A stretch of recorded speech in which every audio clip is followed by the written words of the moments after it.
მშვიდობის ეთერში ქრონიკა 11 საათზე. ახალ ამბებს გაგაცნობთ. ამ წუთებში საქალაქო სასამართლოში თავდაცვის სამინისტროს კუთვნილი დიდი ოდენობით თანხის გაფლანგვისა და გაფლანგვაში დახმარების ფაქტზე სასამართლო პროცესი მიმდინარეობს. საგამოძიებო სამსახურმა სახელმწიფოს საკუთრებაში არსებული მიწების მოტყუებით დაუფლების ფაქტზე 3 ადამიანი ამხილა.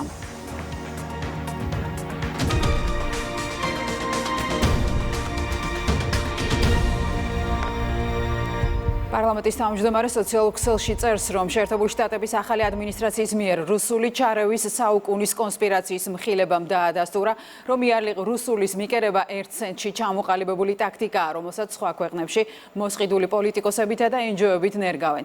ამ სტატუსის ქვეშ ალვა პაპუაშვილი რეპერ ზაზა ნოზაძის სიმღერას აზიარებს და აღნიშნავს, სად იყო ეროვნული დააზვერვა, როდესაც წლების წინ ეს კონსპირაცია ზაზა ნოზაძის ლიბერალმა ზაზებმა ამხილეს.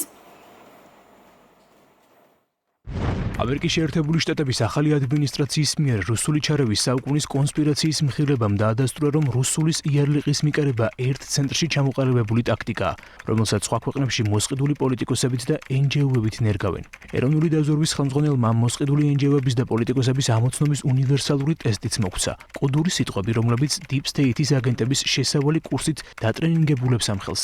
რუსეთუმე, პრორუსული, რუსული ჩარევა. თუმცა სად იყო ეროვნული დაზვერვა, როდესაც წლების წინ ეს კონსპირაცია ზაზა ნოზაძის ლიბერალმა ზაზებმა ამხილეს. ამ წუთებში საქალაქო სასამართლოში თავდაცვის სამინისტროს კუთვნილი დიდი ოდენობით თანხის გაფლანგვისა და გაფლანგვაში დახმარების ფაქტზე 3 პიროვნების სასამართლო პროცესი მიმდინარეობს. დღევანდელ პროცესზე აღკვეთის ღონისძიების შეფარდების საკითხზე იმსჯელებენ. ცნობილია, რომ პროკურატურა ბრალდებულების მიმართ პატიმრობას მოითხოვს.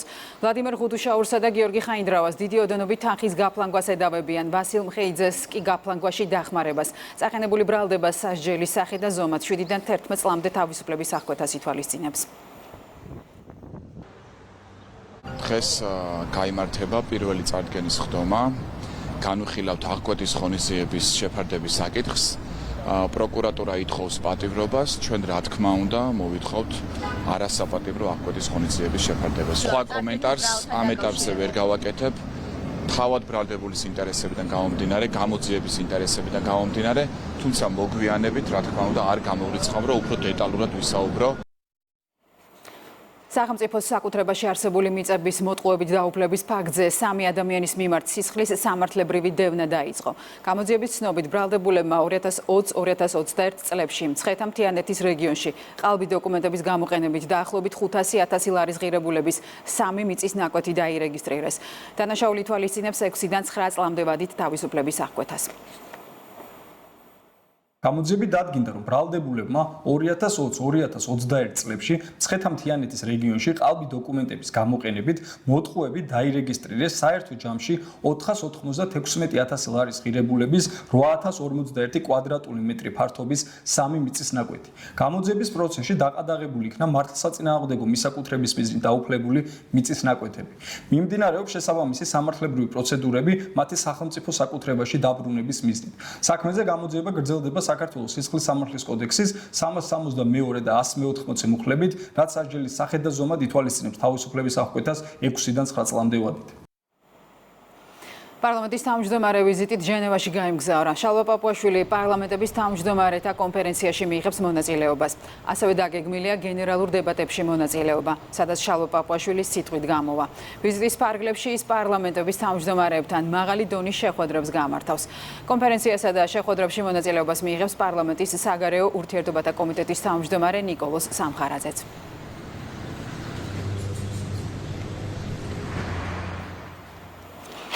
შალვა პაპუაშვილი ლიეტუვის მიერ საქართველოს კიდევ 10 მოქალაქის მიმართ სავიზო სანქციების დაწესებას აფასებს და განცხადებას სოციალურ ქსელში ავრცელებს. ლიეტუვამ ქართველი მოსამართლეები და ქართული ოცნების წევრები დაასანქცირა და ქვეყნის ტერიტორიაზე შესვლა აუკრძალა.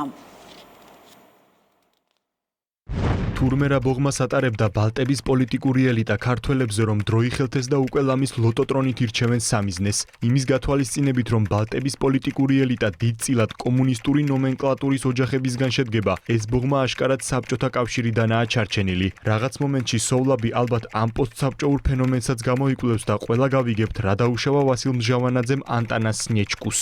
მინიმუმ როდესაც სოვლაბი მიხვდება, რომ უცხოური დაკვეთით ხელისუფლების დამხობა ისევ ჩაიშალა. საქართველოს მელიორაციამ სამცხე-ჯავახეთში სამელიორაციო ინფრასტრუქტურის განვითარებისა და რეაბილიტაციის სამუშაოების გეგმები განსაზღვრა. შეხვედრაზე რეგიონში სარწყავი სისტემის არსებულ მდგომარეობაზე, ინფრასტრუქტურის აღდგენისთვის გასატარებელ ღონისძიებებსა და მათი სრულფასოვნად ფუნქციონირების საკითხებზე იმსჯელეს. საქართველოს მელიორაციის გენერალურმა დირექტორმა შესაბამისი სამსახურების ხელმძღვანელებთან ერთად რეგიონში ის საირიგაციო სისტემები დაათვალიერა, რომელთა რეაბილიტაციასაც კომპანია უახლოეს პერიოდში გეგმავს. ჩამოვაყალიბეთ ახალი რეგიონული სამსახური და ეს გავაცნით რეგიონის ხელმძღვანელობას, მუნიციპალიტეტის მერებს, მათთან ერთად დავგეგმეთ სამომავლო პროექტები, გავეცანით არსებულ პრობლემებს და დავსახეთ მათი გადაჭრის გზები. მერებმა ისაუბრეს თითოეულ მუნიციპალიტეტში არსებულ პრობლემებთან დაკავშირებით, აგრეთვე მომავალი გეგმები დაიგეგმა, რა შეიძლება გაკეთდეს 2026 წლის ბიუჯეტით. მოხდა ინფორმაციების გაცვლა, თუ რას ვქლობთ ჩვენ მიმდინარე წლის განმავლობაში, როგორც ტექნიკურ ბაზას და ასევე დაისახა სამომავლო პირობები, მოსმენილი იქნა ჩვენი პრობლემები, მოსახლეობის მიერ მოწოდებული საკითხები, თუ როგორ უნდა გაუმჯობესდეს მელიორაციის სისტემები ჩვენს მხარეში. გუდაურთან მომხდარი ტრაგედიიდან 3 წელი გავიდა. 2022 წლის 29 ივლისს სამაშველო ოპერაციის შესრულებისას საზაზრო პოლიციის ვერტმფრენის კატასტროფის შედეგად 8 ადამიანი დაიღუპა. ტრაგიკულ შემთხვევას შინაგან საქმეთა სამინისტროს სასაზრო პოლიციის მფრინავები, საგანგებო სიტუაციების მართვის სამსახურის მაშველები და ექიმები ემსხვერპლნენ.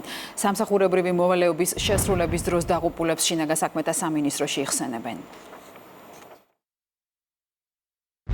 გუდაურთან მომხდარი ტრაგედიიდან 3 წელი გავიდა. 2022 წლის 29 ივლისს სამაშველო ოპერაციის შესრულებისას სასაზღვრო პოლიციის ვერტმფრენის კატასტროფის შედეგად 8 ადამიანი დაიღუპა. ტრაგიკულ შემთხვევას შინაგან საქმეთა სამინისტროს სასაზღვრო პოლიციის მფრინავები, საგანგებო სიტუაციების მართვის სამსახურის მაშველები და ექიმები ემსხვერპლნენ. პატივს მივაგებთ სამსახურეობრივი მოვალეობის შესრულების დროს დაღუპულთა ხსოვნას.